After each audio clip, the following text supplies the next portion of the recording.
ایک صاحب نے سوال کیا ہے کہ قضاء عمری پڑھنے کا طریقہ کیا ہے؟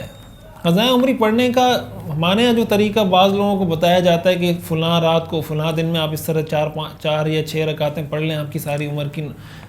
نمازیں قضا معاف ہو جائیں گی، یہ بالکل غلط طریقہ ہے، کہیں سے ثابت نہیں ہے۔ قضاء عمری پڑھنے کا یہی طریقہ ہے کہ جتنی نمازیں آپ کی قضا ہوئی ہیں آپ اس کا حساب لگائیں کہ میرے سے زندگی میں فار ایگزامپل 1 سال کی نمازیں قضا ہوئی ہیں تو آپ ایک ایک کر کے اس کو ادا کریں۔ ایک دن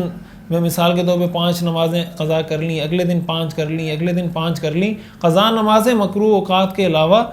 کسی بھی وقت میں ادا کی جا سکتی ہیں، اور مکروہ اوقات میں بھی جو فجر کے بعد کا مکروہ وقت ہے یا عصر کے بعد کا مکروہ وقت ہے، اس کے اندر قضا نماز پڑھی جا سکتی ہے، نفل نماز نہیں پڑھی جا سکتی۔ لوگوں کو عموماً یہ ہوتا ہے کہ فجر کی قضا ہے تو وہ فجر کے وقت میں پڑھیں، اور ظہر کی قضا ہے تو وہ ظہر کے وقت میں پڑھیں، اور عشاء کی قضا ہے تو وہ عشاء۔ ایسا نہیں ہے، آپ عشاء کے وقت میں فجر، ظہر، عصر کسی بھی وقت کی نماز کی قضا کسی بھی وقت میں کی جا سکتی ہے۔ یہ ضروری نہیں ہے کہ جس وقت کی نماز کی آپ قضا کر رہے ہیں تو اسی وقت میں اس کو قضا کریں۔